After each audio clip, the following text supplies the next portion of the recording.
أعوذ بالله من الشيطان الرجيم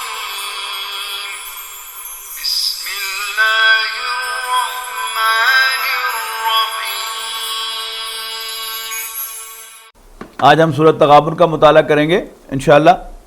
تو یہ 28ویں پارے کی سورت ہے، اور ایمان کے بارے میں جو ہمارے اسباق تھے یہ ان کا آخری سبق ہے۔ اعوذ باللہ من الشیطان الرجیم، بسم اللہ الرحمن الرحیم۔ یسبح للہ ما فی السماوات وما فی الارض، لہ الملک ولہ الحمد وہو علی کل شیء قدیر۔ هو الذي خلقكم فمنكم كافر ومنكم مؤمن والله بما تعملون بصير۔ خلق السماوات والأرض بالحق وصوركم فأحسن صوركم وإليه المصير۔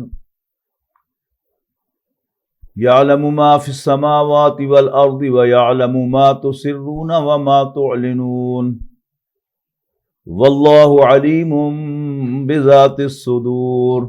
الم یاتکم نبأ الذین کفروا من قبل فذاقوا وبال امرهم ولهم عذاب علیم۔ ذلك بأنه كانت تأتيهم رسلهم بالبينات فقالوا أبشر يهدوننا فكفروا وتولوا واستغنى الله واللہ غنی حمید۔ زعم الذین کفروا ان لن یبعثوا قل بلی وربی لتبعثن ثم لتنبؤن بما عملتم وذلک علی اللہ یسیر۔ فآمنوا باللہ ورسولہ والنور الذی انزلنا واللہ بما تعملون خبیر۔ یوم یجمعکم لیوم الجمع ذلک یوم التغابن ومن یؤمن باللہ ویعمل صالحا یکفر عنہ سیئاتہ ویدخلہ جنات تجری من تحتها الانہار خالدین فیہا ابدا ذلك الفوز العظیم۔ والذین کفروا وکذبوا بآیاتنا اولئک اصحاب النار خالدین فیہا وبئس المصیر۔ ما اصاب من مصیبت الا بإذن اللہ ومن یؤمن باللہ یہد قلبہ واللہ بکل شیء علیم۔ وَأَطِیعُوا اللَّهَ وَأَطِیعُوا الرَّسُولَ فَإِن تَوَلَّیْتُمْ فَإِنَّمَا عَلَى رَسُولِنَا الْبَلَاغُ الْمُبِینُ۔ اللہ لا الہ الا ہو وعلی اللہ فلیتوکل المؤمنون۔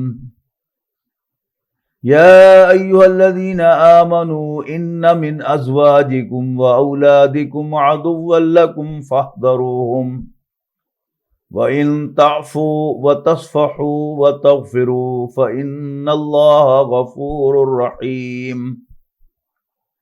انما اموالکم واولادکم فتنہ واللہ عندہ اجر عظیم۔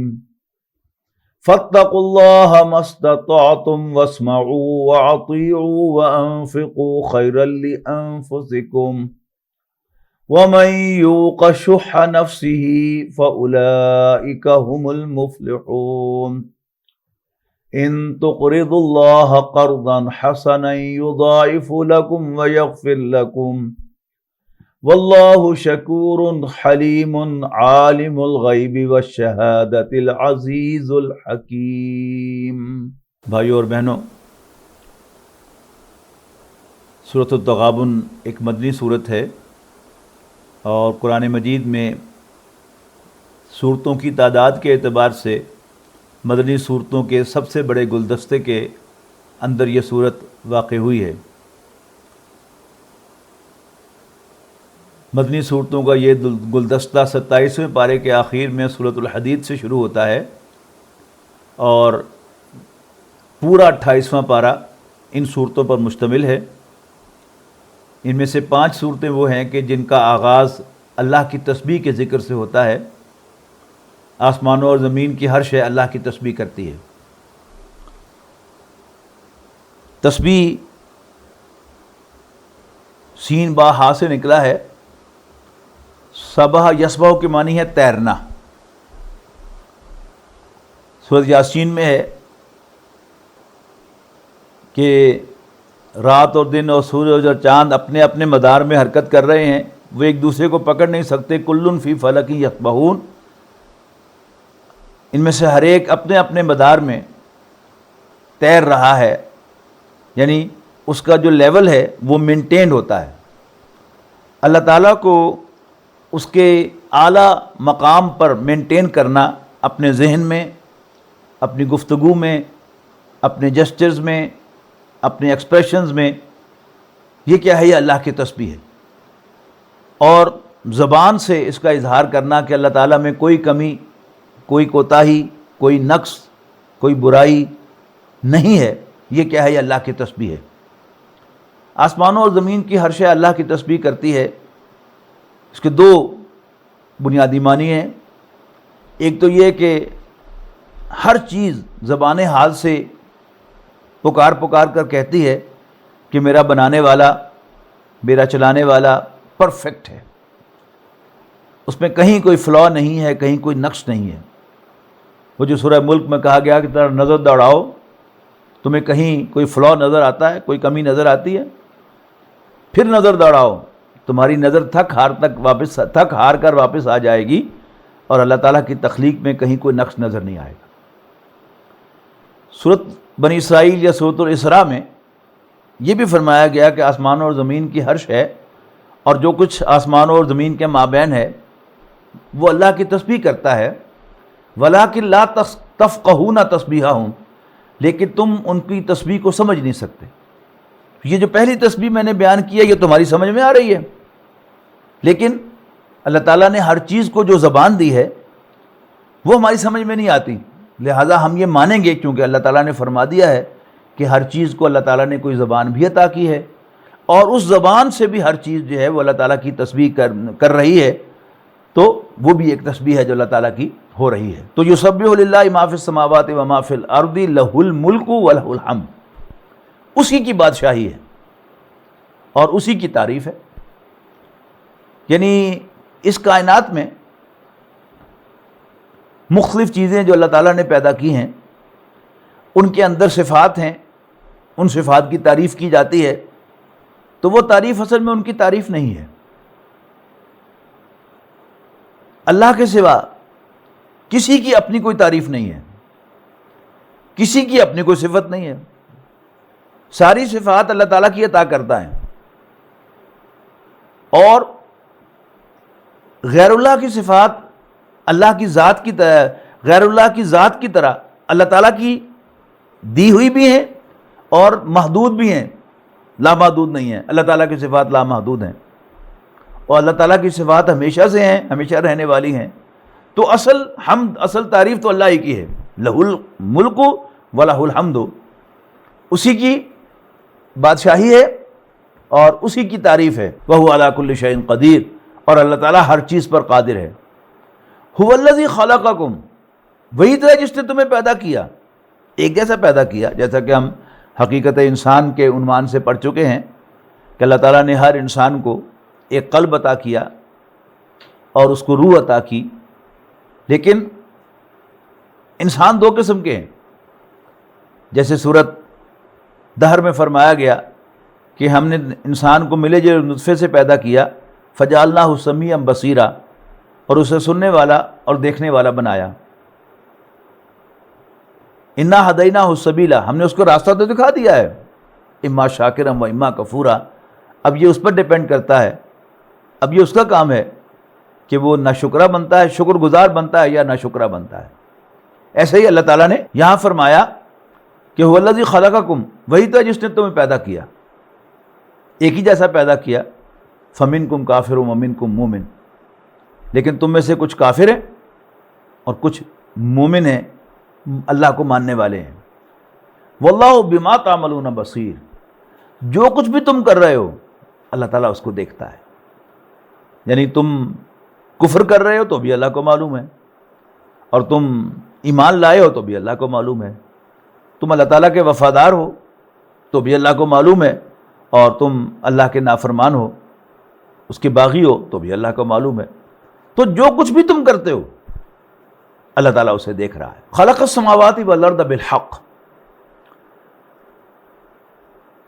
سنتھیسس آف ایمان جو ہم پڑھ رہے تھے کہ قرآن مجید ایمان لانے کی دعوت کیسے دیتا ہے، سورہ آل عمران کی آیات کے حوالے سے ہم نے پڑھا تھا کہ انسان غور و فکر کرتا ہے، اللہ تعالیٰ کو یاد کر مان کر، اللہ تعالیٰ کی نشانیاں دیکھ کر، اس کو یاد رکھتے ہوئے جب اس کائنات پر غور و فکر کرتا ہے تو وہ پکار اٹھتا ہے کہ ربنا ما خلقت ھذا باطلا، باطل حق کا الٹ ہے کہ اللہ تو نے یہ سب کچھ بیکار پیدا نہیں کیا، تو خلق السماوات والارض بالحق، یہ اس کا الٹ ہوگا، آسمانوں اور زمین کو اللہ تعالیٰ نے با مقصد پیدا کیا، اپنا آپ ظاہر کرنے کے لیے پیدا کیا۔ یہ ترجمہ بھی ایک صاحب نے کیا ہے، عمدہ ترجمہ ہے، بیکار پیدا نہیں کیا۔ وہ جو سورہ مومنون کے آخر میں فرمایا گیا کہ افحسبتم انما خلقناکم عبثا وانکم الینا لا ترجعون، کیا اے انسانوں تم سمجھتے ہو کہ ہم نے تمہیں بیکار پیدا کیا ہے اور یہ کہ تم ہماری طرف لوٹائے نہیں جاؤ گے؟ فتعالی اللہ الملک الحق، تو بہت بلند و برتر ہے بیکار کام کرنے سے الملک الحق، حقیقی بادشاہ۔ تو اللہ تعالیٰ نے آسمانوں اور زمین کو بامقصد پیدا کیا۔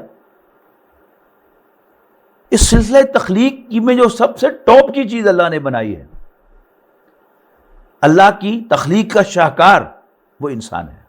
وَصَوَّرَكُمْ، اور تمہیں پیدا کیا۔ اور یہ بات جو ہے یہ مذہب کے تھرو بھی 100% درست ہے کہ تمام مذاہب انسان کو بہترین قرار دیتے ہیں اور اللہ تعالیٰ کے ہاں جواب دہ قرار دیتے ہیں۔ اور وہ لوگ جنہوں نے بایولوجی پڑھی ہے وہ بھی بہرحال اسی نتیجے پر پہنچے ہیں کہ کائنات کی یہ شکل ہمیشہ سے نہیں ہے، ایک ارتقائی عمل ہوا ہے جس کے نتیجے میں فائنلی انسان بنا ہے۔ تو وہ بھی اسی نتیجے پر پہنچے ہیں کہ اللہ تعالیٰ نے جو بہترین شے اس کائنات میں پیدا کی ہے وہ انسان ہے۔ تو اللہ تعالیٰ نے آسمانوں اور زمین کو، یہ قرآن مجید کا محاورہ ہے کائنات کے لیے، بالحق، با مقصد۔ اور اس کائنات کا اگر آپ غور کریں تو اس کائنات کا مقصد انسان نظر آتا ہے، یعنی سورج، چاند، زمین، اس کے دریا، اس کے پہاڑ، اس کے کھیت، اس کے کھلیان، اس پر چلنے والے جانور، اس پر اگنے والی چیزیں، وہ سب بالواسطہ یا بلا واسطہ، ڈائریکٹلی اور انڈائریکٹلی انسان کی خدمت کے لیے ہیں۔ وَصَوَّرَكُمْ، اور اس نے تمہیں پیدا کیا، فَأَحْسَنَ صُوَرَكُمْ، تو تمہاری کیا ہی اچھی صورتیں بنائیں۔ یعنی کوئی جیسے اس کائنات پر انگلی نہیں رکھ سکتا کہ کہیں کوئی فلاح نہیں، کہیں کوئی فلاح نہیں ہے، وہ کہہ سکے کہ یہاں پر فلاح ہے، یہاں پر کمی ہے، یہ ایسے نہیں، ایسا ہونا چاہیے تھا۔ ایسے ہی انسان کی تخلیق میں بھی اللہ تعالیٰ نے کوئی کمی نہیں رکھی۔ فَأَحْسَنَ صُوَرَكُمْ، کیا ہی اچھی صورتیں بنائیں۔ باقی سب کچھ نبی اکرم صلی اللہ علیہ وسلم کا ارشاد بھی ہے کہ انما الدنیا خلقت لکم، لوگو یہ دنیا تمہارے لیے پیدا کی گئی ہے۔ وَأَنْتُمْ خُلِقْتُمْ لِلْآخِرَةِ، اور تم آخرت کے لیے پیدا کیے گئے ہو۔ تو یہاں بھی وہی بات دوسرے الفاظ میں کہ اللہ تعالیٰ نے یہ سلسلہ کائنات بنایا با مقصد، اور اس کا مقصد انسان۔ وَصَوَّرَكُمْ، اور اے انسانوں تمہاری صورتیں بنائیں، تمہیں شیپ دی۔ فَأَحْسَنَ صُوَرَكُمْ، تو کیا خوبصورت شکل عطا فرمائی، کیا خوبصورت تمہیں شیپ دی۔ وَإِلَيْهِ الْمَصِيرُ، اور بالآخر اسی کے پاس لوٹ کے جانا ہے، اینڈ تمہارا وہی ہے۔ اب ایک بڑی زبردست آیت آ رہی ہے اللہ کے علم پر۔ ویسے تو قرآن مجید کے ہر صفحے پر آپ کو اللہ تعالیٰ کے علم کا تذکرہ ملے گا، لیکن ایک ہی آیت کے اندر اللہ تعالیٰ کے علم کے مختلف پہلوؤں کا احاطہ اس آیت مبارکہ میں کیا گیا ہے۔ یعلم ما فی السماوات والارض، جو کچھ بھی آسمانوں اور زمین میں ہے اللہ اسے جانتا ہے۔ تو کوئی چیز رہ گئی؟ جیسے کبھی میں نے عرض کیا کہ السماوات والارض یہ کائنات کے لیے قرآن مجید کا محاورہ ہے، تو آسمانوں اور زمین کی ہر شے کو اللہ جانتا ہے، تو سب کچھ کور ہو گیا نا۔ مزید زور وَيَعْلَمُ مَا تُسِرُّونَ وَمَا تُعْلِنُونَ، اور جو کچھ تم چھپا کر کرتے ہو اور جو کچھ تم اعلانیہ کرتے ہو، چھپا کر کرتے ہو یا کھلا کر کرتے ہو، وہ اسے جانتا ہے۔ اب اعمال بھی آگے سارے، یعنی ہر چیز کو بھی اللہ جانتا ہے اور ہر ایکٹ کو بھی اللہ جانتا ہے۔ مزید اس پر ایک ٹکڑے کا اضافہ کیا، واللہ علیم بذات الصدور، اور اللہ تو سینوں کے بھیدوں کا بھی جاننے والا ہے۔ یہ کیا ہیں؟ یہ نیتیں ہیں۔ ایک عمل بظاہر اچھا ہو لیکن اس کی نیت اچھی نہ ہو، اللہ تعالیٰ کے علم میں ہے، تو اس کے مطابق اللہ تعالیٰ اس کو ٹریٹ کرے گا۔ جیسے وہ مشہور حدیث ہے، متفق علیہ حدیث، انما الاعمال بالنیات، اعمال کا دور و مدار نیتوں پر ہے، وانما لکل امرئ ما نویٰ، یقیناً ہر شخص کو وہی ملے گا جس کی اس نے نیت کی ہوگی۔ فمن کانت ہجرتہ الی اللہ ورسولہ، جس نے گھر بار چھوڑا ہوگا، ہجرت کی ہوگی اللہ اور اس کے رسول کو خوش کرنے کے لیے، ان کے لیے، فہجرتہ الی اللہ ورسولہ، تو اس کی ہجرت اللہ اور اس کے رسول کی کھاتے میں کاؤنٹ ہوگی، شمار ہوگی۔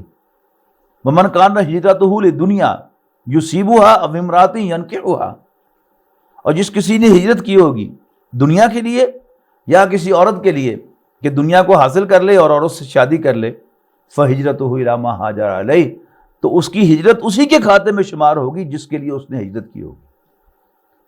تو واللہ علیم بذات الصدور، اللہ تعالیٰ تو سینوں کے بھیدوں کا بھی جاننے والا ہے۔ اب ان 4 آیات میں ایمان باللہ کی ڈسکرپشن مکمل ہو گئی، ایمان باللہ کا بیان مکمل ہو گیا۔ اب 2 آیات میں ایمان بالرسالت کا بڑا گلوریس بیان آئے گا، بڑا پرہیبت بیان آئے گا۔ الم یاتکم نبأ الذین کفروا من قبل، کیا تم تک نہیں پہنچی، یعنی مجھ سے اور آپ سے پوچھا جا رہا ہے، خبر ان لوگوں کی الذین کفروا من قبل، جنہوں نے اس سے پہلے کفر کیا تھا۔ اور کفر کیا ہوتا ہے؟ کفر اصل میں اللہ کے رسول کو ماننے سے انکار کرنا ہوتا ہے۔ ایمان کی تعریف کیا ہے؟ الایمان تصدیق بما جاء بہ النبی صلی اللہ علیہ وسلم، ایمان نام ہے تصدیق کرنے کا ہر اس بات کی جو نبی اکرم صلی اللہ علیہ وسلم لے کر آئے۔ نبی اکرم صلی اللہ علیہ وسلم کچھ عقائد لے کے آئے، نظریات لے کے آئے اور کچھ اعمال لے کے آئے۔ تو کیا تم تک خبر نہیں پہنچی ان لوگوں کی جنہوں نے اس سے قبل، اس سے پہلے قبل ازیں کفر کیا تھا؟ فذاقوا وبال امرہم، یہ کون ہے؟ قوم نوح، قوم ہود، قوم صالح، قوم لوط، قوم شعیب، فرعون، آل فرعون، ان کی طرف رسول بھیجے گئے لیکن انہوں نے ان کو ماننے سے انکار کر دیا، تو اللہ تعالیٰ نے دنیا ہی میں ان کو کفر کا مزہ چکھا دیا۔ فذاقوا وبال امرہم، تو انہوں نے مزہ چکھ لیا اپنے اعمال کی، اپنے کاموں کی کے انجام کا دنیا ہی میں۔ وَلَهُمْ عَذَابٌ عَلِيمٌ، مزید برآں ان کے لیے ایک دردناک عذاب بھی ہے، جہنم بھی ان کی منتظر ہے۔ ذَلِكَ بِأَنَّهُ كَانَتْ تَأْتِيهِمْ رُسُلُهُم بِالْبَيِّنَاتِ، یہ بڑا اہم ٹکڑا ہے۔ وجہ بیان کی گئی ہے کہ ایسا کیوں ہوا؟ یہ اس لیے ہوا کہ كَانَتْ تَأْتِيهِمْ رُسُلُهُم بِالْبَيِّنَاتِ، ان کے پاس ان کی طرف بھیجے ہوئے رسول آیا کرتے تھے واضح نشانیوں کے ساتھ۔ بینات ان کہتے ہیں واضح کو، اور اس کی جمع ہے بینات، اور یہ قرآن مجید میں لفظ استعمال ہوتا ہے معجزات کے لیے، ایسی نشانیاں پیغمبروں کی جو لوگوں کو عاجز کر دیں کہ ماننے پہ مجبور ہو جائیں. ان کا دل تو مطمئن ہو جائے کہ ہاں یہ حق ہے، لیکن اس کے باوجود وہ جان بوجھ کا انکار کریں، تب وہ اصل میں کافر پورے طور پر بنتے ہیں.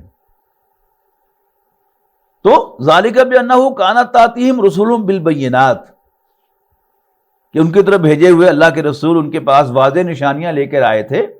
فقالو، لیکن وہ کہنے لگے اب بشر یہدوننا، کیا ایک بشر، یعنی بٹوین دا لائنز کیا ہے، ہمارے جیسا،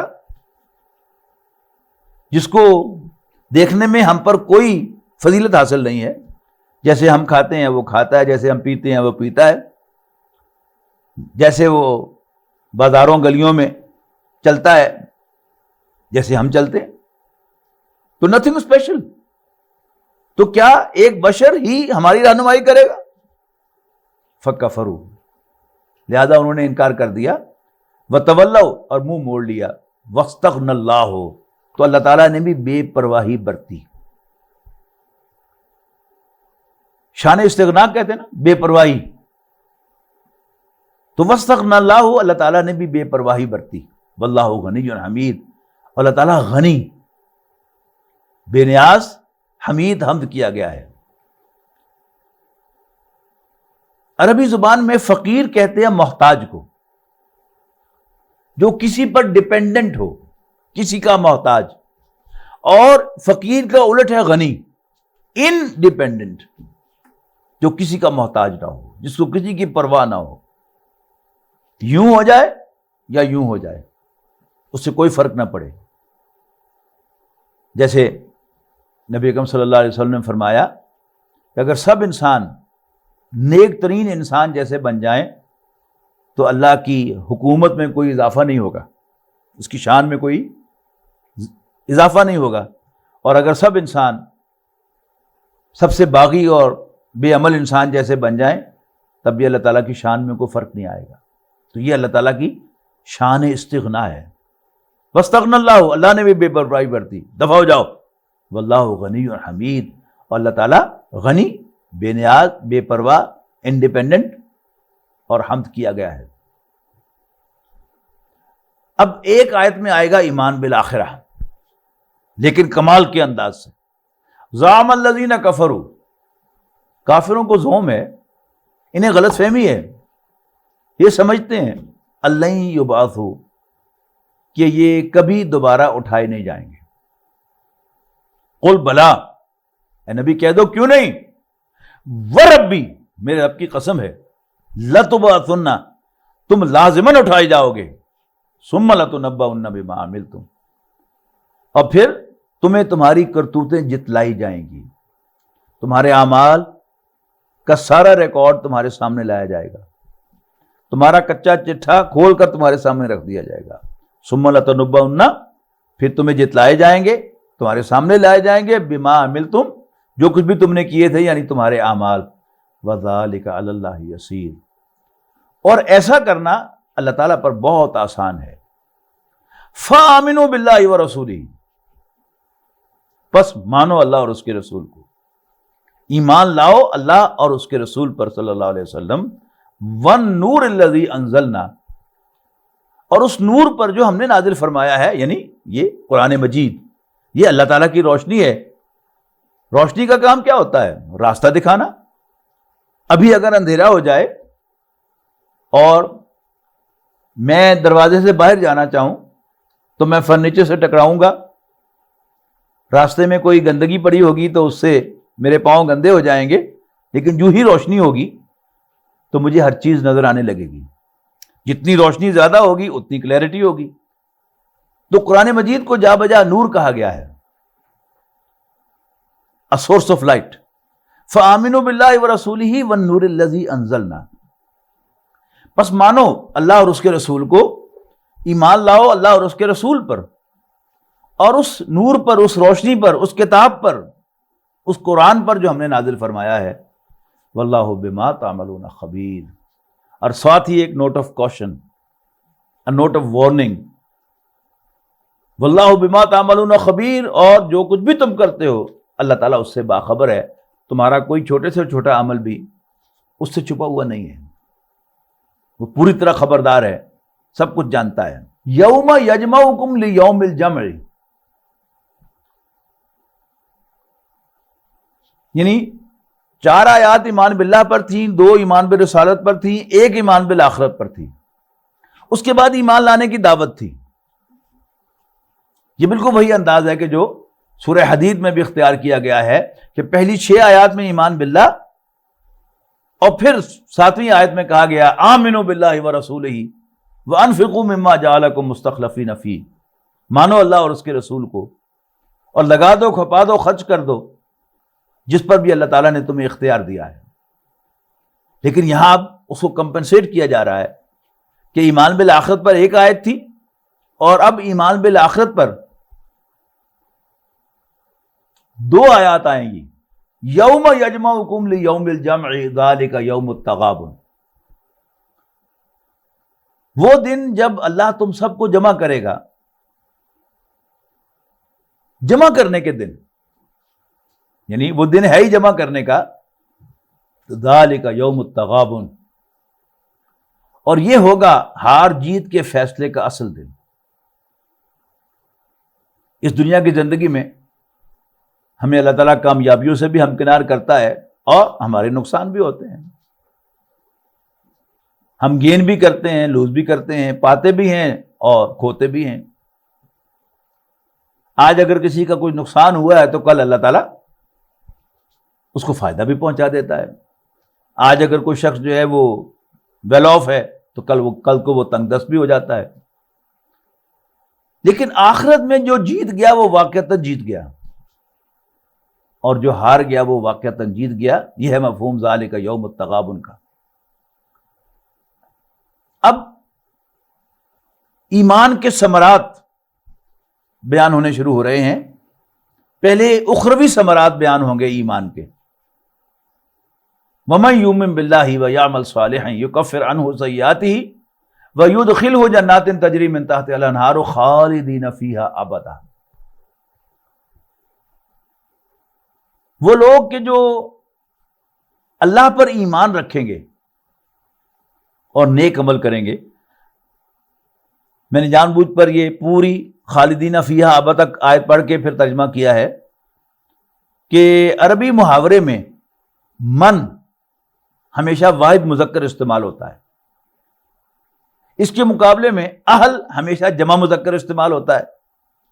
خواہ من یا اہل ایک مرد کے لیے آئے یا ایک عورت کے لیے آئے، یا زیادہ مردوں زیادہ عورتوں کے لیے آئے، یا سب مردوں اور عورتوں کے لیے آئے، اگر من استعمال ہوگا تو وہ واحد مذکر استعمال ہوگا، جیسے یہاں ہو رہا ہے. حالانکہ خالدین فیہا بتا رہا ہے کہ یہاں واحد نہیں جمع مراد ہیں، لیکن من کے ساتھ جو جملے آ رہے ہیں وہ واحد مذکر کے صیغے کے ساتھ آ رہے ہیں. وَمَن يُؤْمِن بِاللَّهِ، جو کوئی بھی اللہ پر ایمان لائے گا اور اچھے عمل کرے گا، اللہ تعالیٰ اس کی برائیوں کو اس سے دور کر دے گا اور اسے ایسے باغات میں داخل کرے گا جن کے نیچے نہریں بہتی ہوں گی، ہمیشہ ہمیش ان میں رہنے کے لیے. یہ جمع کا صیغہ آ گیا. اب ترجمہ جو ہے یہ سارے کا جمع میں زیادہ مناسب ہوگا، ورنہ ان کا آپس میں جوڑ نہیں بنے گا. تو جو بھی ایمان لائیں گے اللہ پر، ایمان رکھیں گے اللہ پر اور نیک عمل کریں گے، اللہ تعالیٰ ان کی برائیوں کو ان سے دور کر دے گا. وَيُدْخِلُهُ جَنَّاتٍ تَجْرِي مِن تَحْتِهَا الْأَنْهَارُ، اور اللہ تعالیٰ انہیں ایسے باغات میں داخل کرے گا جن کے نیچے نہریں بہتی ہوں گی، خالدین فیہا ابدا، ہمیشہ ہمیش ان میں رہنے کے لیے. یہ جو گناہوں کا دور کیا جانا ہے یہ اس زندگی کے اعتبار سے بھی ہے کہ اللہ تعالیٰ کی توفیق کے بغیر انسان برائیوں کو چھوڑ نہیں سکتا. خاص طور پر وہ برائیاں جن کی انسان کو لت لگی ہو، عادت پڑ گئی ہو، چھوڑ نہیں سکتا. لیکن اللہ تعالیٰ جب چاہتا ہے بڑی سے بڑی برائی بھی چھڑوا دیتا ہے. اور اصل میں جو یہاں پر ذکر ہے وہ آخرت کے اعتبار سے ہے کہ اللہ تعالیٰ جو اللہ پر ایمان لائے گا اور نیک عمل کرے گا، تو ماضی میں اگر وہ کفر میں تھا تو اس نے کفر کیا، شرک کیا، اللہ تعالیٰ کی بغاوت کی.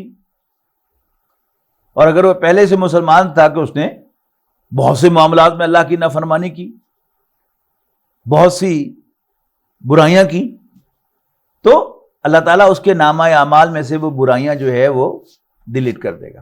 یکفر عنہ سیئاتہ، اللہ تعالیٰ ان سے ان کی برائیوں کو دور کر دے گا اور انہیں ایسے باغات میں داخل کرے گا جن کے نیچے نہریں بہتی ہوں گی. قرآن مجید میں جا بجا بار بار یہ ایکسپریشن آیا ہے، جنت کی تعریف آئی ہے کہ ایسے باغات میں گھرے ہوئے گھر کہ جن کے نیچے نہریں بہتی ہوں. آپ تصور کیجئے کہ اس دنیا میں ہم جو ہلکان ہوتے پھر رہے ہیں، کس کے لیے پھر رہے ہیں؟ ایک گھر بنانے کے لیے، اس سے اچھا گھر بنانے کے لیے، اس سے اچھا دنیا کا بہترین گھر کون سا ہے؟ جو اٹیچ نہ ہو، ساتھ ملا ہوا ہو نہ ہو، اس کے چاروں طرف باغیچے ہوں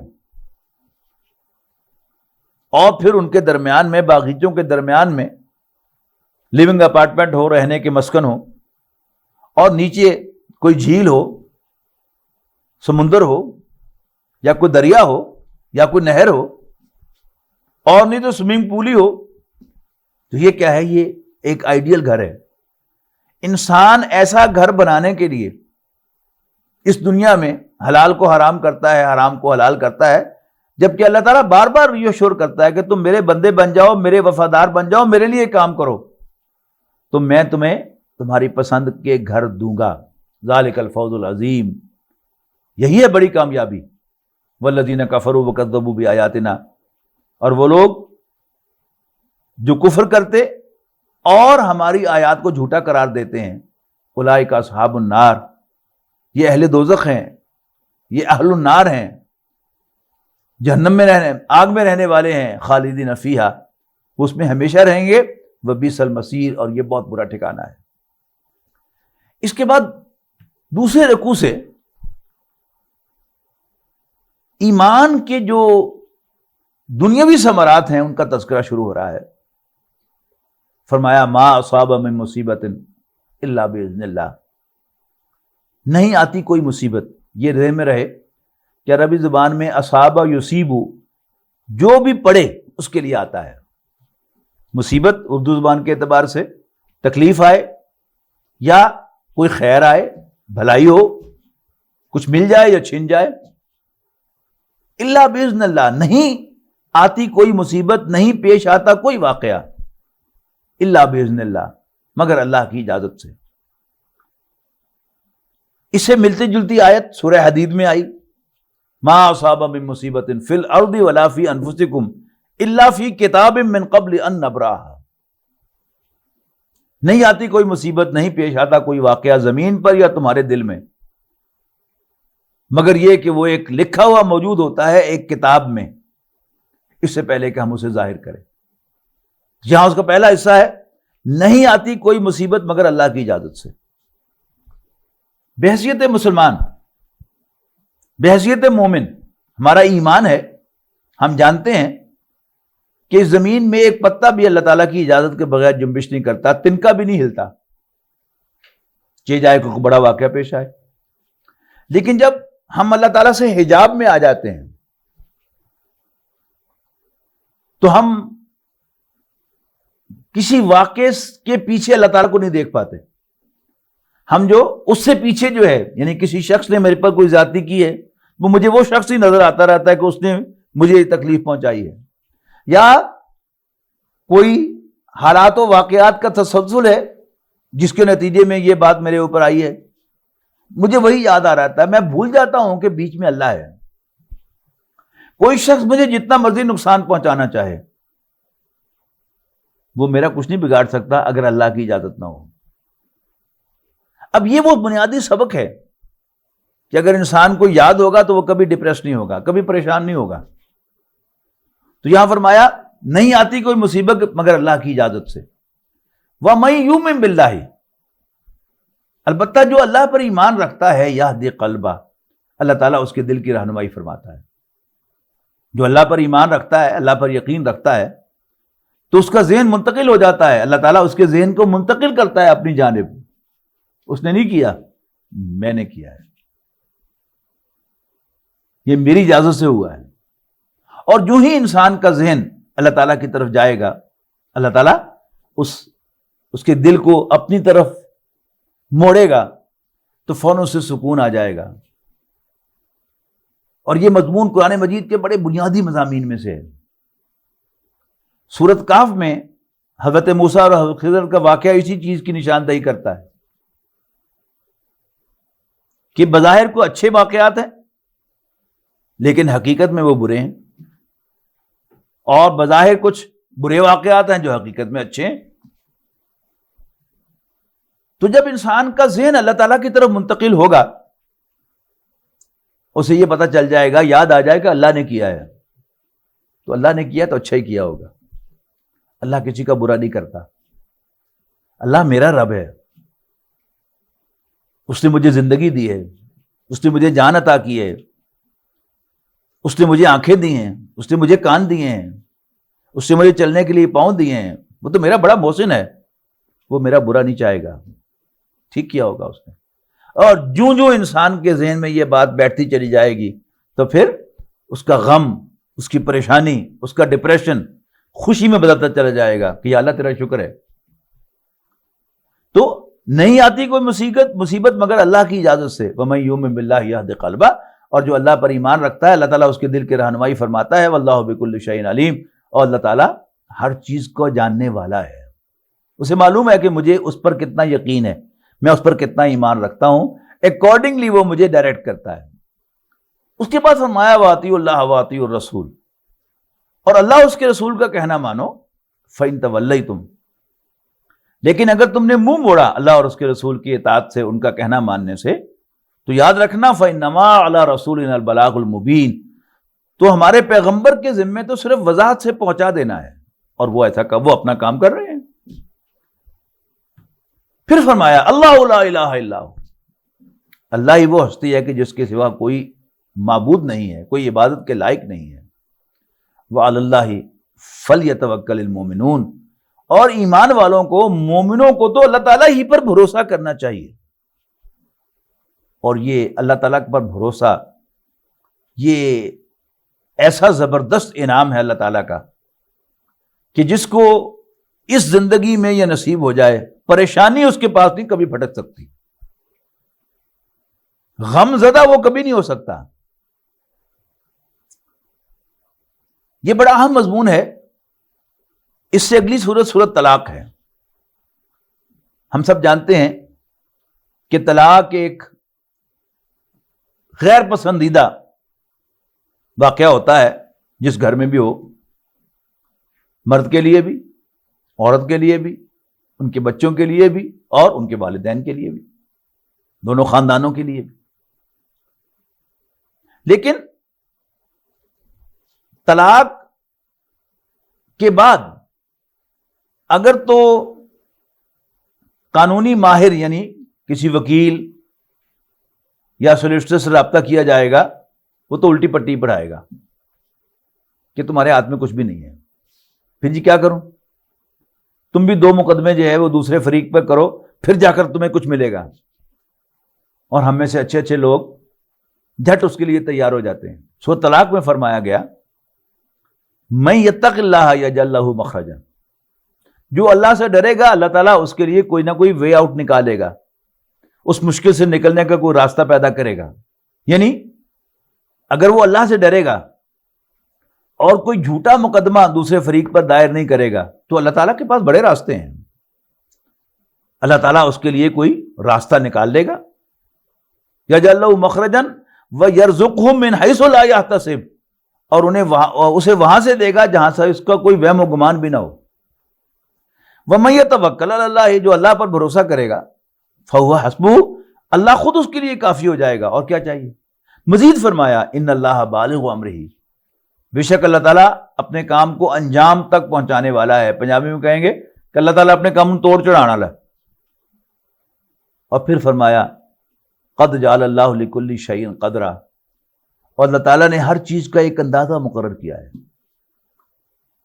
اللہ تعالیٰ نے تقدیر میں لکھا ہوا ہے کہ یہ فلاں وقت یوں ہوگا، وہ ویسا ہی ہونا ہے، اس کے خلاف نہیں ہو سکتا. اور جتنا ہمیں اس بات پر یقین ہوگا اتنی ہماری خیر ہے.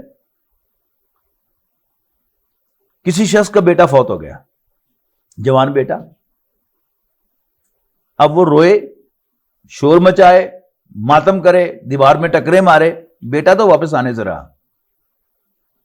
لیکن اگر اللہ تعالیٰ اس کے دل کو ڈائریکٹ کر دے گا اس کے لیے بڑی آسانی پیدا ہوگی. فیصل آباد میں ہمارے کولیگ ڈینٹل سرجن تھے، بڑے جولی آدمی تھے.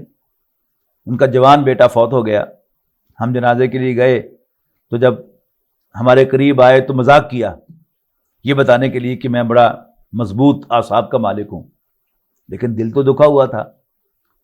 اگلی صبح قبر پر گئے، وہاں بیٹھ کے روتے رہے. گھر آ کر موٹر سائیکل کو ادھر ادھر سے گھوم کر دیکھتے رہے کہ اس کو تو خراش بھی نہیں آئی. بیٹا میرا چلا گیا. 1 دن 2 دن 3 دن. اللہ تعالیٰ نے ان کی اہلیہ کو پھر ہدایت دی اور وہ آئیں ان کے پاس. انہوں نے کہا کہ آپ بڑے ناشکرے ہیں ڈاکٹر صاحب، آپ بڑے ناشکرے ہیں. اللہ تعالیٰ نے 17 سال تک کھیلنے کے لیے ہمیں یہ کھلونا دیا اور جب چاہا اس نے واپس لے لیا. اگر وہ ہمیں یہ کھلونا نہ دیتا تو ہم کیا کر لیتے؟ یعنی صرف ایک اس بات پر کہ اللہ نے دیا اور 17 سال تک ہم نے اس کو انجوائے کیا، اس پر شکر ادا کریں اللہ کا. حالانکہ واقعہ وہی ہے، لیکن اس اینگل سے آپ دیکھتے ہیں تو وہ آپ کے لیے پریشانی کا باعث ہے. دوسرے اینگل سے آپ دوسرے زاویے سے دیکھتے ہیں تو وہ آپ کے لیے سکون کا باعث ہے. البتہ یہاں جو 3 آیات اکٹھی ہیں ان کو غور سے دیکھ لیں کہ پہلی اور تیسری آیت میں ما اصاب من مصیبت اور اللہ لا الہ الا ہو، ان دونوں میں توکل پر زور ہے کہ جو کام بھی ہوتا ہے وہ اللہ تعالیٰ کی کیے سے ہوتا ہے، اللہ تعالیٰ کی اجازت کے بغیر کچھ نہیں ہوتا. اور درمیان میں کہہ دیا اطیعوا اللہ واطیعوا الرسول، اللہ اور اس کے رسول کا کہنا مانو. اس کو یوں سمجھے کہ یہ ایک انسان ہے، اس کے 2 حصے ہیں، اس کے 2 زاویے ہیں. ایک زاویہ اس کا ہے کہ جہاں پر جو کچھ بھی اس پر پڑتا ہے وہ ہے مجھے خوشی ملی، مجھے تکلیف پہنچی، میرا فائدہ ہوا، میرا نقصان ہوا، یہ اس طرف ہو رہا ہے مجھ پر. یہاں تو مجھے یاد رکھنا ہے کہ بس اللہ کر رہا ہے. بظاہر وہ شخص جو نظر آ رہا ہے مجھ پر زیادتی کرتا ہوا وہ نہیں ہے، مجھ پر اس کی زیادتی اللہ تعالیٰ کی اجازت سے پہنچ رہی ہے. تو اس اینڈ پر توکل کی ضرورت ہے. لیکن دوسرا اینڈ کیا ہے کہ جو میرے ہاتھوں ہو اس میں توکل بیچ میں نہیں لاؤں گا.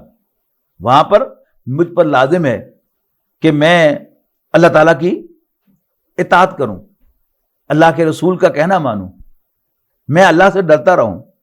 یعنی اصطلاحات کا فرق ہے. سورۃ تغابن میں جو 2 اصطلاحات آ رہی ہیں وہ کیا ہے؟ توکل اور اللہ اور اس کے رسول کی اطاعت. اور اگلی سورت میں سورۃ طلاق میں تقوی اور توکل.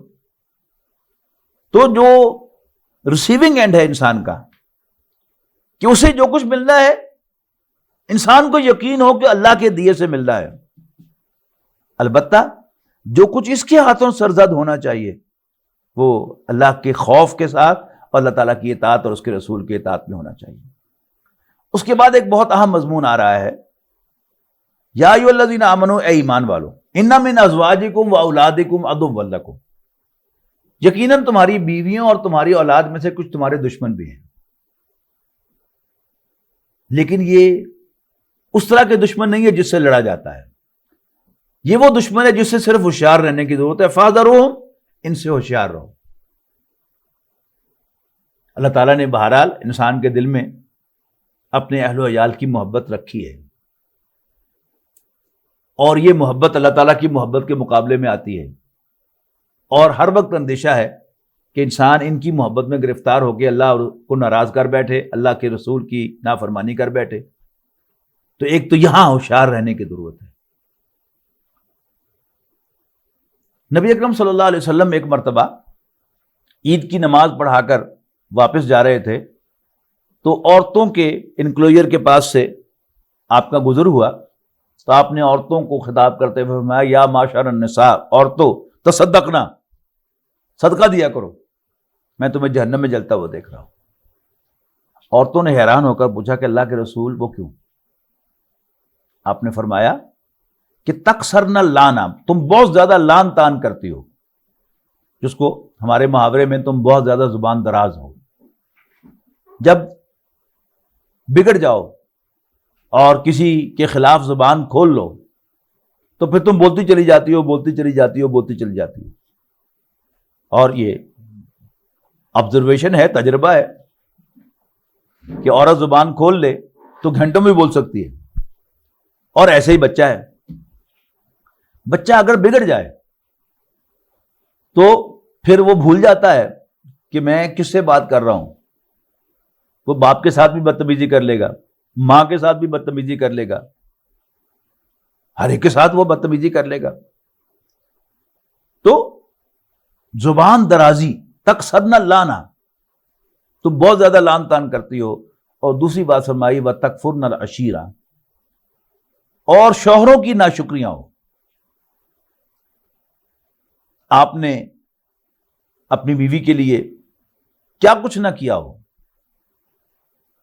آپ نے اس کو اچھا کھلایا ہو، اچھا پہنایا ہو، اچھے گھر میں اس کو رہائش دی ہو، آپ اس کے دوا دارو کا خیال رکھتے ہو، علاج معالجہ کراتے ہو، ہر اس کی ضرورت پوری کرتے ہو، 30 سال آپ کے بڑے اچھے گزرے ہوں، اور پھر 30 سال کے بعد کوئی ایسا ناخوشگوار واقعہ پیش آ جائے کہ جس پر اس کو آپ پر غصہ آ جائے،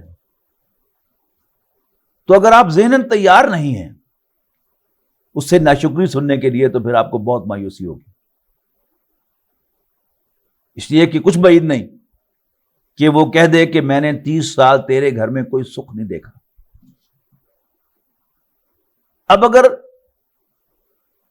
انسان عورت کی نیچر کو نہیں سمجھتا کہ اللہ تعالیٰ نے اس کے اندر ایک ویک پوائنٹ رکھا ہے، یہ وقت نہیں ہے کہ اس پر میں گفتگو کروں، وقت کم ہے ہمارے پاس، لیکن بہرحال اس میں بھی حکمت ہے، پھر کسی موقع پر گفتگو ہوگی اس پر. تو انسان بہت مایوس ہوگا. اسی طرح بچہ، آپ اس کو مہنگے سے مہنگے کھلونے لا کر دیں، دنیا بھر کی سیر کرائیں، بہترین لباس پہنائیں، اس کو مہنگے پبلک سکول میں، پرائیویٹ سکول سے پڑھائیں، اچھے سے اچھا ٹیوٹر رکھ کے دیں، اور کوئی کہہ دے کہ واہ بھائی واہ، تمہارا باپ تو تمہارا بڑا خیال رکھتا ہے، تمہارے والدین تو بڑے اچھے ہیں، تو وہ اتنی لمبی لسٹ دے دے گا کہ میرے ماں باپ نے میرے لیے کیا ہی کیا ہے. تو یہ دونوں چیزیں کامن ہیں کہ زبان درازی اور ناشکراپن. اب اگر انسان ذہنی طور پر تیار نہیں ہے تو پھر اس کو غصہ آئے گا. یہ ہماری عام جو پریکٹس ہے وہ کیا ہے کہ ہم بچے کو الاؤنس دیتے ہیں کہ چلو بچہ جو ہے، چلو بچہ جو ہوا، چلو بچہ جو ہوا، یہاں تک کہ بچہ جو ہے وہ بعض بدتمیزی کی باتیں کرتا ہے تو ہم اس کو بڑا انجوائے کرتے ہیں، اور کوئی مہمان گھر میں آئے تو اس کو سناتے ہیں کہ ایدا پھر کہو بھائی، اس کو چھیڑتے ہیں، پھر وہ بولتا ہے اور ہم اس کو بڑے خوش ہوتے ہیں. بچے کی بدتمیزی بھی برداشت کرتے ہیں کہ چلو بچہ جو ہوا، اس کی ناشکری بھی برداشت کرتے ہیں، چلو بچہ جو ہوا. لیکن ہم عورت کو بالعموم یہ الاؤنس نہیں دیتے. ہم یہ ازیوم کرتے ہیں کہ سیاڑی بیانی ہے، سمجھدار ہے، یہ کیا نانسنس کہہ رہی ہے، وہ کیا غلط باتیں کر رہی ہے، یہ اس پر غصہ آتا ہے. اور اگر انسان بچوں کی اور بیویوں کی ان باتوں سے درگزر، چشم پوشی اور اگنور نہیں کرے گا ان کی حرکتوں کو، تو پھر اس کو غصہ آئے گا، اور غصے میں کچھ بھی وہ کر سکتا ہے. تو بڑی اہم آیت ہے ہماری زندگی کے لیے، ایک مشعل راہ ہے کہ یا ایھا الذین آمنوا، اے ایمان والو، ان من ازواجکم و اولادکم عدوا لکم، بے شک تمہاری بیویوں اور تمہاری اولاد میں سے کچھ تمہارے دشمن ہیں، فاحذروہم، ان سے ہوشیار رہو، لیکن لڑو نہیں ان سے. ایک اور بھی کمزوری دیکھنے میں آئی ہے، ہم میں سے جو شخص ذرا دیندار ہو جاتا ہے، وہ نماز روزے کی پابندی شروع کر دیتا ہے، اللہ اور اس کے رسول کے حکموں پر چلنا شروع کر دیتا ہے، تو بڑا تنک مزاج ہو جاتا ہے، بڑا خشک مزاج ہو جاتا ہے، ہر بات پر ٹوکنا، ہر بات پر ڈانٹنا، ہر بات کا نوٹس لینا، سو مچ سو کہ اس کے گھر والوں کے لیے اس کا وجود مصیبت بن جاتا ہے۔ حالانکہ ہونا کیا چاہیے کہ جب کسی عورت کا شوہر گھر آئے تو وہ محسوس کرے کہ میرے سر کا تاج آ گیا ہے، میرا سرپرست آ گیا ہے، میرے لیے باعث رحمت آ گیا ہے، اور جب گھر آئے تو اس کے بچے محسوس کریں کہ ہمارا والد گھر آ گیا ہے، ہمیں کھلانے پلانے والا، ہماری ہر ضرورت کا خیال رکھنے والا آ گیا ہے، خوش ہو کہ ابا جان گھر آ گئے ہیں۔ لیکن ایسا ہوتا نہیں۔ جب ہم پر دینداری کی خشکی سوار ہو جاتی ہے، ہم بہت زیادہ اپنے آپ کو سمجھنے لگتے ہیں، حالانکہ کل تک ہم بھی ایسے ہی تھے، تو پھر ہم اپنے گھر والوں کے لیے مصیبت بن جاتے ہیں۔ جب گھر کا سربراہ گھر میں آتا ہے تو اس کے بیوی بچے کونوں خدروں میں گھس جاتے ہیں اور جل تو جلال تو آئی بلا ٹال تو کا ورد کرنا شروع کر دیتے ہیں۔ یہ بندہ مومن کا نقشہ نہیں ہے۔ اس کا مطلب یہ ہے کہ وہ جو ایمان ان کے دل میں پیدا ہوا تھا ابھی وہ پھل نہیں لایا۔ آپ کوئی پودا لگاتے ہیں تو لگاتے ہی پھل نہیں دینا شروع کر دیتا، وہ پھلتا پھولتا ہے اور پھر وہ پھل دینا شروع کرتا ہے۔ تو ایمان اگر واقعتاً انسان کے دل میں داخل ہوگا اور پوری طرح اپنی جگہ بنا لے گا دل کے اندر، تو پھر یہ دونوں پھل آئیں گے، ما اصاب من مصیبت فی الارض ولا فی انفسکم، اور ما اصاب من مصیبت الا باذن اللہ۔ ہر وقت اسے یہ بات یاد رہے گی کہ اللہ کر رہا ہے، اللہ نے کیا ہے، جو کیا ٹھیک کیا ہے، یا اللہ تیرا شکر ہے۔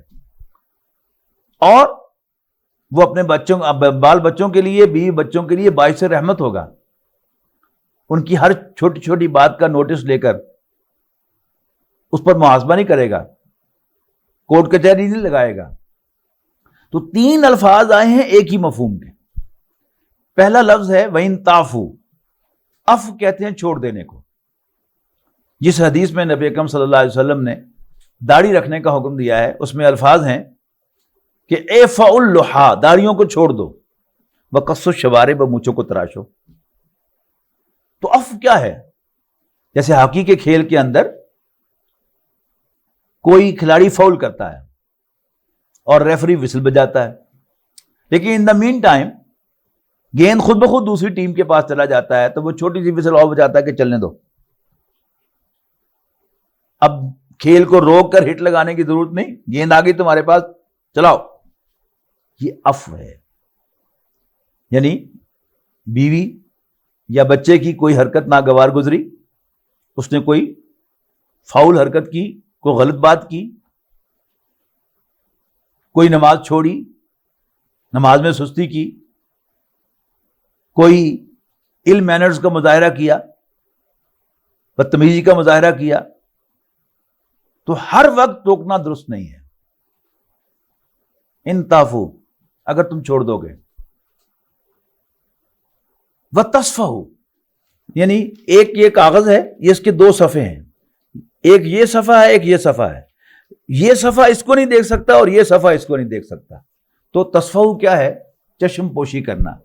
انگریزی میں کہیں گے turn a blind eye to it, اور اردو میں کہیں گے، فارسی میں، چشم پوشی کرنا۔ اردو میں سنی یا سنی کر دینا۔ وَتَغْفِرُوا، مغفر کہتے ہیں ہیلمٹ کو جو آپ کے سر کو پوری طرح کور کر لیتا ہے۔ تو تغفروا کیا ہے؟ ڈھانپ دینا۔ تینوں کا مفہوم ایک ہی ہے کہ معاف کر دو۔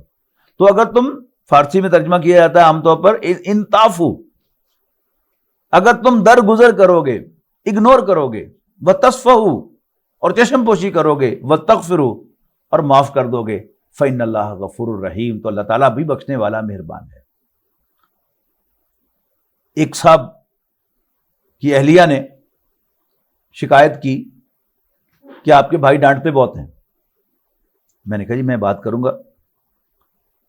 تو ان سے میری ملاقات ہوئی تھی، میں نے کہا جی آپ کی اہلیہ نے، ہماری بڑی بہن نے آپ کی شکایت کی تھی کہ آپ ڈانٹتے بہت. انہوں نے کہا کہ اصل میں بڑا پرفیکشنسٹ ہوں، جب کوئی کام پرفیکٹ نہ ہو تو مجھے اس پر غصہ آ جاتا ہے. بہنوں اور بھائیوں، یہ میری آپ کی بڑی غلط فہمی ہے، ہم میں سے کوئی پرفیکٹ نہیں ہے. آخری پرفیکٹ انسان نبی اکرم صلی اللہ علیہ وسلم تھے، جن کو اس دنیا سے تشریف لے جائے ہوئے بھی 1450 سال ہو گئے ہیں. ہم میں سے کوئی پرفیکٹ نہیں ہے. یہ شیطان ہمیں دھوکے میں ڈالتا ہے کہ ہم پرفیکٹ ہیں، اور پھر ہم میں سے وہ لوگ کہ جو اپنے آپ کو پرفیکٹ سمجھتے ہیں اور اپنے گھر والوں کے لیے بڑے سخت ہیں، وہ خود جب ہاتھ اٹھاتے ہیں اللہ تعالیٰ کے سامنے تو کہتے ہیں کہ ربی انی ظلمت نفسی ظلما کثیرا لا یغفر الذنوب الا انت فاغفر لی مغفرۃ من عندک وارحمنی انک انت ارحم الراحمین، کہ ربا میں نے اپنے اوپر بہت ظلم ڈھایا ہے اور تیرے سوا کوئی گناہوں کو نہیں بخشتا، لہذا تو میرے گناہوں کو بخش دے، مجھ پر رحم فرما، تو بڑا بخشنے والا مہربان ہے. تو جیسے ہم اللہ تعالیٰ سے توقع رکھتے ہیں کہ اللہ تعالیٰ ہمارے گناہوں کو معاف کرے گا، ہماری خامیوں کوتاہیوں سے درگزر فرمائے گا، ہمیں بھی اپنے سے چھوٹوں کے لیے ایسا ہی ہونا چاہیے. اس کے بعد فرمایا انما اموالکم واولادکم فتنہ، بے شک تمہارے مال اور تمہارے بیٹے، تمہاری اولادیں تمہارے لیے ایک آزمائش ہیں. واللہ عندہ اجر عظیم، اور اللہ کے پاس بہت بڑا اجر ہے. اس کے بعد فرمایا فاتقوا اللہ ما استطعتم، جس قدر ہو سکے اللہ سے ڈرو. یعنی انسان کا سب سے اہم سرمایہ وہ تقوی ہے. تقوی اسلام کی ڈرائیونگ فورس ہے. دل میں تقوی ہوگا تو انسان منزلیں طے کرتا چلا جائے گا، جنت کے اعلیٰ ترین مقام تک پہنچے گا. اور اگر دل میں خوف خدا نہیں ہوگا، بے شک جتنا مرضی علم ہو، وہ مفتی ہو، وہ قاضی ہو، وہ عالم ہو، وہ مفسر ہو، وہ محدث ہو، لیکن تقوی نہیں ہوگا، دل میں خوف خدا نہیں ہوگا، تو وہ سب علم بیکار ہو جائے گا. فاتقوا اللہ ما استطعتم، بس اللہ سے ڈرو جس قدر ہو سکے. واسمعوا واطیعوا، منیمم ریکوائرمنٹ کیا ہے؟ سنو اور مانو. دین کے احکام کو سنو اور مان لو، کم سے کم جو فرائض ہے، جو واجبات ہیں وہ تو ادا کرو. وانفقوا، اور خرچ کرو، خیرا لانفسکم. اس کے دو ترجمے ہیں، اپنے لیے بھی اچھا. نبی اکرم صلی اللہ علیہ وسلم کے سامنے ایک شخص آیا، پھٹے پرانے کپڑے. آپ نے پوچھا کہ میں نے تو سنا ہے تم پر اللہ کا بڑا فضل ہے. اس نے کہا نام یا رسول اللہ، اللہ کے رسول. ایسا ہی ہے. آپ نے کہا کہ نظر تو نہیں آ رہا. تو اپنے اوپر بھی خرچ کرنا. دوسرا مفہوم کیا ہے؟ خرچ کرو، یعنی بریکٹ میں اللہ کے راستے میں. خیرا لانفسکم، یہ تمہارے لیے بہتر ہوگا. ومن یوق شح نفسہ فاولئک هم المفلحون، اور جو دل کی بخیلی سے، دل کی کنجوسی سے بچا لیا گیا، تھوڑے دلے پن سے، یہی لوگ کامیاب ہونے والے ہیں. ان تقرضوا اللہ قرضا حسنا، اگر تم اللہ کو قرض حسنا دو گے، یعنی اللہ کے راستے میں خرچ کرنا، اللہ کو راضی کرنے کے لیے غریبوں، مسکینوں، بیواؤں، حاجت مندوں کو دینا، جو ہم پڑھ چکے ہیں سورۃ اللیل کے اندر. ان تقرضوا اللہ قرضا حسنا، اگر تم اللہ کو قرض حسنا دو گے، یضاعف لکم، وہ تمہارے لیے اس کو کئی گنا کر دے گا. ویغفر لکم، اور تمہارے گناہوں کو بخش دے گا. واللہ شکور حلیم، اللہ تعالیٰ بڑا قدردان ہے. یہ قدردان کا تعلق جو ہے وہ قرض حسنا کے ساتھ ہے کہ اس کو کئی گنا بڑھا دے گا، اور یغفر لکم کا تعلق حلیم کے ساتھ ہے کہ اللہ تعالیٰ پورا قادر ہے کہ میں ذرا سی غلطی کروں تو اللہ تعالیٰ مجھے فوراً سزا دے دے، لیکن وہ دیتا نہیں ہے. وہ بڑا بردبار، بڑا حلیم، ٹالریٹ کرنے والا ہے. واللہ شکور حلیم عالم الغیب والشہادہ، وہ چھپی اور کھلی باتوں کا جاننے والا ہے. العزیز، آل مائٹی ہے. الحکیم، بالادست ہے اور حکمت والا ہے، بڑا دانا، بڑا سیانہ ہے. بارک اللہ لی ولکم فی القرآن العظیم ونفعنی وإیاکم بالآیات والذکر الحکیم.